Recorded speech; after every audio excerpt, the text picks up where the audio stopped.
Welcome guys. आज की movie का नाम है फ्राइडे द 13th पार्ट 3। ये 1982 की एक हॉरर स्लैशर मूवी है। मैं इसके पहले के दो पार्ट्स भी एक्सप्लेन कर चुका हूँ। लिंक आपको डिस्क्रिप्शन में मिल जाएगी। मूवी की शुरुआत वहीं से कंटिन्यू होती है जहाँ से पार्ट 2 की एंडिंग हुई थी। जेसन अभी तक मरा हुआ नहीं होता। वो क्रिस्टल लेक के पास की एक शॉप में जाता है जहाँ एक कपल रहते हैं। वहाँ वो अपने कपड़े चेंज करता है। एडना टीवी पर पार्ट 2 के मर्डर्स की ही न्यूज़ देख रही होती है तो उसका हस्बैंड हेरोल्ड टॉयलेट में होता है। हेरोल्ड को कुछ आवाज़ आती है तो वो चेक करने जाता है कि तभी जेसन आकर उसे जान से मार देता है। हेरोल्ड की चीख जैसे ही एडना को आती है वो देखने चली आती है। तब जेसन उसे भी जान से मार देता है और पास ही के एक फार्म हाउस के एक बान में जाकर छुप जाता है। अगले सीन में हमारी मुलाकात होती है क्रिस हिगिंस से, जो कि अपने फ्रेंड्स को लेके क्रिस्टल लेक पर अपने ओल्ड फार्म हाउस में एक वीकेंड के लिए जा रही होती है। फ्रेंड्स में होते हैं कपल्स एंडी, डेबी, कपल्स चक, चिली और शैली, जो होता है अपनी डेट वीरा के साथ।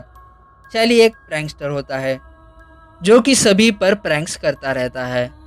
बीच रास्ते में ही उन्हें एक आदमी लेटा हुआ मिलता है जो कि उन्हें क्रिस्टल लेक जाने से मना करता है, पर वो लोग उसे सीरियसली ना लेते हुए आगे बढ़ते हैं। इसी के साथ वो फार्म हाउस पहुंच जाते हैं। यहाँ पहुंचने पर क्रिस अपने बॉयफ्रेंड रिक से मिलती है। सभी लोग यहाँ पहुंचकर रिलैक्स होकर एंजॉय कर रहे होते हैं। थोड़ी देर बाद शैली और वीरा सामान खरीदने एक स्टोर में जाते हैं जहाँ उन्हें एक बदमाश बाइकर्स की गैंग मिलती है जो उन्हें परेशान करते हैं। शैली को वीरा को इम्प्रेस करना होता है, इसलिए वो स्टोर से बाहर निकलने पर कार से उनकी बाइक्स गिरा देता है और फिर दोनों वहां से भाग जाते हैं। पर बाइकर्स उनका पीछा करते हुए उनके फार्म हाउस में आकर उनके वैन का सारा पेट्रोल खाली कर देते हैं और क्रिस के बान में ताका झाकी करने जाते हैं। पर ये वही बान है जिसमें जेसन छुपा होता है और जेसन एक एक करके फॉक्स और लोको को मार डालता है। अली, जो उनका लीडर होता है, जेसन को मारने की कोशिश करता है पर जेसन उसे भी जान से मार डालता है। रात होने पर क्रिस और रिक जंगल में बैठकर बातें कर रहे होते हैं। तभी क्रिस रिक को बताती है कि 2 साल पहले जब तुम मुझे घर ड्रॉप करके चले गए थे तब मेरे और मेरे पेरेंट्स के बीच झगड़ा हो गया था और उनसे गुस्सा होकर मैं जंगल में चली गई और एक पेड़ के नीचे बैठ गई। कुछ देर बाद एक अजीब से चेहरे वाला इंसान आया और मुझ पर एक चाकू से हमला करने लगा। सुबह जब मेरी आँख खुली तो मैं अपने बेड पर थी। मॉम और डैड ने भी उस इंसिडेंट के बारे में मुझसे कभी भी बात नहीं की और क्रिस कहती है कि वो उस इंसान का चेहरा कभी भूल नहीं सकती और वो इसी वजह से वापस आई है ताकि वो अपने डर को मात दे सके।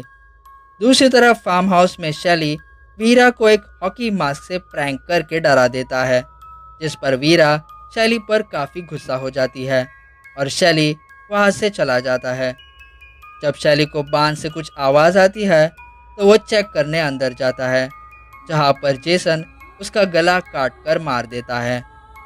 फिर जेसन शैली से हॉकी मास्क ले लेता है और पहन के बाहर आता है। इसी तरह से जेसन को अपना आइकॉनिक मास्क मिलता है। वीरा को लगता है कि वो शैली है। फिर जेसन एक स्पीयर गन से वीरा पर वार करके मार देता है। फिर जेसन घर के अंदर जाकर एंडी को भी एक मशेटे से मार देता है और उसकी गर्लफ्रेंड डेबी, जो बुक पढ़ रही होती है, उसे भी जान से मार देता है। दूसरी तरफ चक और चिली को भूख लगी होती है, इसलिए वो किचन में पॉपकॉर्न बना रहे होते हैं कि उसी वक्त लाइट्स चली जाती है। इस पर चक बेसमेंट के सेलर में मीटर चेक करने जाता है पर जेसन वही उसका इंतज़ार कर रहा होता है और उसे मीटर की तरफ धक्का दे देता है, जिससे चक को शॉक लगता है और वो वही मर जाता है। दूसरी तरफ शैली, जो अभी तक मरा नहीं होता, चिली से मदद मांगने आता है पर चिली को लगता है कि वो प्रैंक कर रहा है। इसी चक्कर में शैली मर जाता है। थोड़ी देर बाद चिली को रियलाइज़ होता है कि शैली सच में मर गया है, जिससे डर कर वो घर में सबको ढूंढने लगती है। पर उसे क्या पता कि घर में सभी लोग मर चुके हैं कि अचानक से जेसन एक गरम सलिया चिली के पेट में घुसाकर उसे मार देता है। अब तक क्रिस और रिक दोनों फार्म हाउस पहुंच जाते हैं। फार्म हाउस पहुंचकर उन्हें फार्म हाउस एकदम शांत मिलता है और अंदर भी कोई नहीं मिलता। रिक बाकी के लोगों को ढूंढते हुए फार्म हाउस के बाहर जाता है, जहां जेसन उसे पकड़कर उसका सर दबाकर मार देता है। रिक ना मिलने पर क्रिस काफ़ी परेशान होती है और रिक का नाम पुकारती रहती है। तभी जेसन खिड़की के थ्रू रिक की लाश अंदर फेंकता है, जिस पर क्रिस रोने लगती है और ठीक उसी वक्त जेसन आ जाता है और क्रिस उससे डर कर भागने लगती है।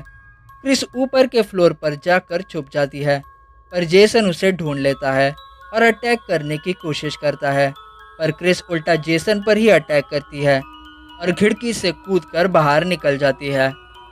भागकर वो वैन की तरफ जाती है और वैन लेकर निकल पड़ती है, पर वैन में पेट्रोल ना होने के कारण वैन बंद पड़ जाती है। फिर वो बान में जाकर एक जगह छुप जाती है। जेसन भी बान में आकर क्रिस को ढूंढने लगता है। क्रिस मौका देख जेसन के सर पर एक शॉवल दे मारती है, जिससे जेसन बेहोश हो जाता है।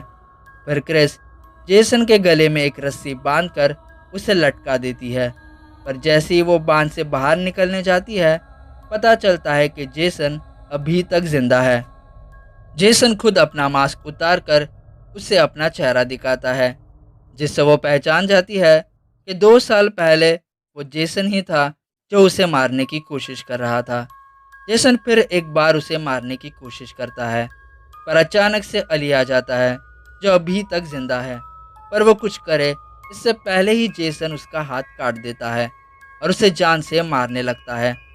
इसी बीच क्रिस को चांस मिल जाता है और क्रिस जेसन के सर पर एक कुल्हाड़ी दे मारती है और जेसन 2 कदम चलकर वही ढेर हो जाता है।